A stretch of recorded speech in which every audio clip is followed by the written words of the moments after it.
All right, if you're part of a growing nonprofit, you've probably had this thought cross your mind.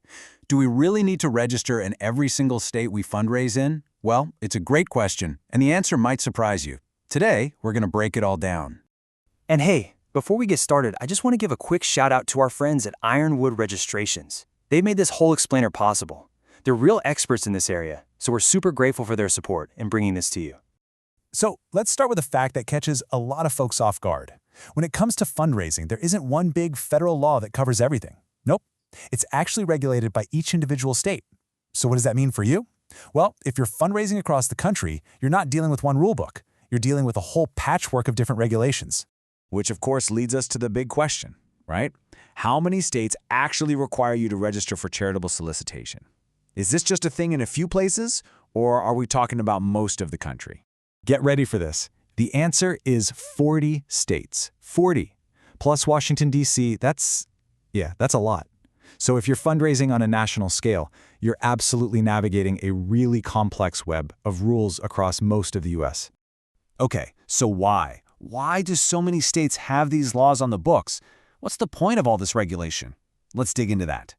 It really comes down to three main goals. First, protecting donors from any kind of fraud. Second, promoting financial transparency, making sure it's clear where the money is going. And third, it gives states a way to monitor the charities that are operating there. At the end of the day, it's all about building and keeping that public trust. All right, so we've got the number 40 states plus D.C. Let's look at some examples to see what this looks like in the real world. You've got some of the big ones you'd expect, right? States like California, New York, Florida, Illinois, the list goes on. And each one has its own unique process, which is usually managed by an agency like the Attorney General's Office or the Secretary of State. Now, if 40 states do require it, that obviously means there are a few that don't. So let's flip the coin and look at the exceptions. Okay, so here they are. You have states like Delaware, Idaho, Montana, 10 in total. But, and this is a really big but, just because they don't have a specific charity registration law doesn't mean it's a free-for-all. General consumer protection and anti-fraud laws are still very much in effect, so you're definitely not off the hook. And this is where things can get, really complicated. Since every state is making up its own rules, the compliance landscape for a nonprofit working in multiple states can become a maze, fast. Just think about it like this. Let's say State A needs you to fill out their specific forms, pay a certain fee, and have it all in by May 15th. Simple enough. But then you look at State B and, they use completely different forms, the fee structure is different, and their deadline is December 31st. Now, just imagine juggling that, but for 40 different jurisdictions. You can see how this becomes a massive task. So what does this mean for you?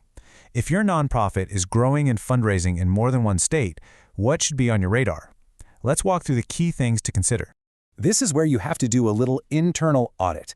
Ask yourself, where specifically are our solicitations going? Where do our donors actually live? That Donate Now button on your website, is that basically an open invitation to the whole country? And what about specific campaigns? Are you targeting people in certain states? Answering these questions honestly is what points you toward where you need to register. There's a saying that sums this up perfectly. As organizations expand their fundraising programs, registration obligations may expand as well. It's a direct relationship. The more successful you are at fundraising, the bigger your compliance workload gets. It's just a natural part of growth. Okay, so is your head spinning a little? That's totally normal. The key is not to get buried by it, but to get out ahead of it. And the best way to do that is by being proactive, by doing regular compliance reviews. So what does a good review look like? Well, it's pretty straightforward. First, you map out all the states where you're fundraising. Then, you look into whether any exemptions might apply to you, because they do exist, but they're different everywhere. You also have to keep an eye on your donor data over time to see where your support is coming from. That's what's going to tell you where you might need to register next. Look, the bottom line is this. If you're going to fundraise in multiple states, you've got to stay on top of these rules. This isn't just about avoiding penalties or fines. It's about protecting your organization's good name and making sure nothing gets in the way of your mission's growth. So the next time your organization celebrates a big fundraising win, and I hope that's soon, just take a second to ask this one simple question. Are our compliance efforts keeping up with our success? It's something to think about. Thanks so much for tuning in.